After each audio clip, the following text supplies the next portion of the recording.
तीन बेटियां। सरिता के घर में तीन बेटियां थीं। बाकी मछली तो वैसे ही ऑलराउंडर है। तीनों बेटियों के बाद भी उन लोगों के घर किसी चीज की कमी नहीं थी। पापा ये लीजिए कार की चाबी, मैंने आपके लिए कार ली है। अब आप कहीं भी जाएं तो अपनी कार से जाइएगा। अरे क्या जरूरत थी, जितना खर्च करोगी दहेज मांगने वालों के मुंह भी उतने ही खुल जाएंगे। तो हम दीदी की शादी ऐसे घर में करेंगे ही नहीं जहाँ शादी के लिए पैसे मांगने की जरूरत हो। अरे जो खुद खड़ा नहीं होगा वो हम लोगों के कंधे में क्यों शादी करेगा? क्यों पापा? अरे शादी में तो दहेज मैंने भी लिया था, तो क्या मैं तेरी माँ के कंधे पर हूँ? खुद की पेंशन है, बेटियां कमा रही हैं, मजे हैं।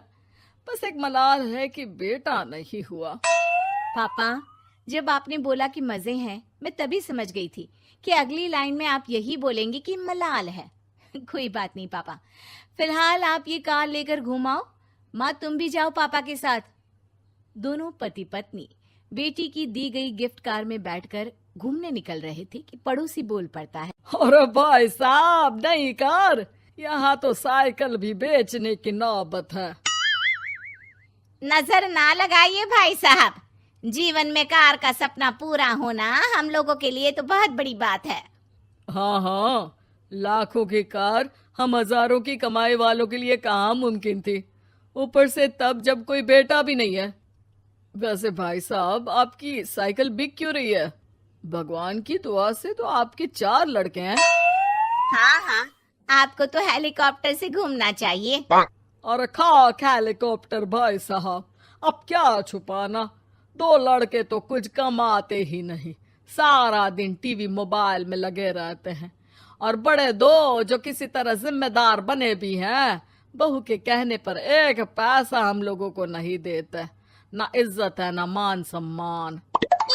हाँ भाई साहब, भाभी बता रही थी बहू के होते हुए भी नौकरानी की तरह सारा दिन लगी रहती है घर के कामों में। आप किस्मत वाले हैं भाई साहब, जो बेटियां घर के साथ साथ बाहर का काम भी पूरी जिम्मेदारी से संभाल रही हैं। हाँ वो तो है, लेकिन कब तक? एक ना एक दिन तो ससुराल निकल जाएंगी, फिर तो वही हम दोनों और वही पेंशन। आप लोग भी कौन सा संजीवनी बूटी खा कर आए हैं? चलिए चलिए जाइए, नई कार का मजा लीजिए।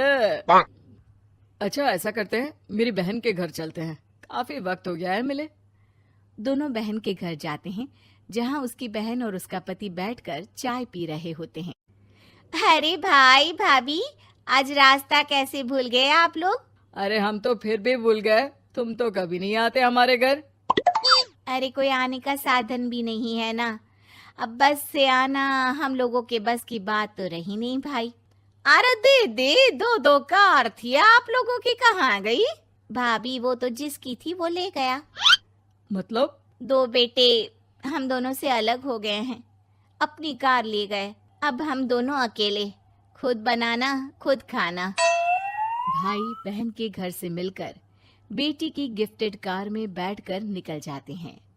काश हम लोगों को भी लड़का हो जाता।